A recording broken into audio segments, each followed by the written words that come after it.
Hey gamers, it's me.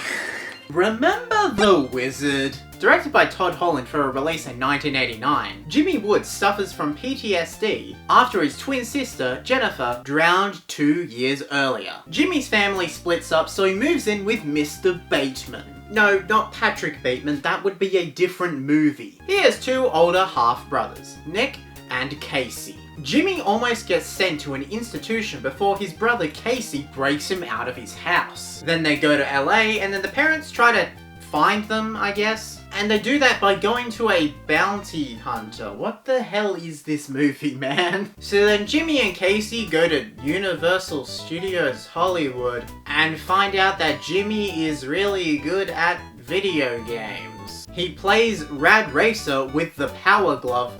My god, that's impressive. And they begin training on some arcade machines, which Power Glove doesn't really have anything to do with, so I don't understand the correlation with being good at Rad Racer with the Power Glove and being able to play on arcade machines, but hey, weirder things have happened. But when they play on these arcade machines, they get help from the Nintendo helpline. What the hell is this movie, man? Then they go into a video game competition where the final game is the unreleased Super Mario Bros. 3. And then a bunch of other stuff happens. Funnily enough, this is the first movie that Tobey Maguire appeared in. How?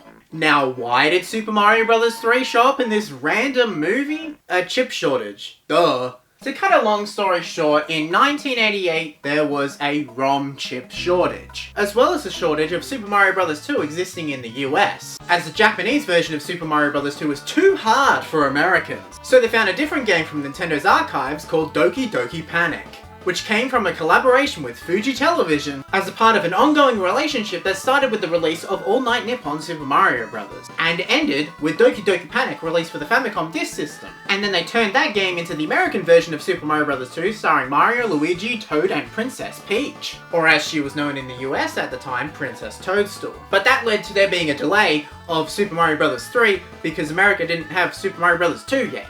And so because they made this other game, Super Mario Bros. 2, it led to a delay of the game, technically, I guess. So we had to wait a little bit longer for Super Mario Bros. 3, but Super Mario Bros. 3 would have probably been delayed anyway, because that's how just games worked in Japan. And you know ROM chip shortages make it harder. They had to delay Zelda 2: The Adventure of Link. So because of this delay, Universal Studios, you know, the same company that sued Nintendo a few years earlier, asked Nintendo of America if they could use Nintendo stuff in the movie, with that movie eventually becoming known as The Wizard. The Wizard ended up releasing in December of 1989, setting up the release of Super Mario Bros. 3 in February 1990. And because of that, they actually let another Mario game kind of slip in between, being Super Mario Land, which is just kind of interesting. But of course, The Wizard was not received well. I mean, it was just a big ad for Nintendo. Like, it has its fans, but who wants to sit and watch an ad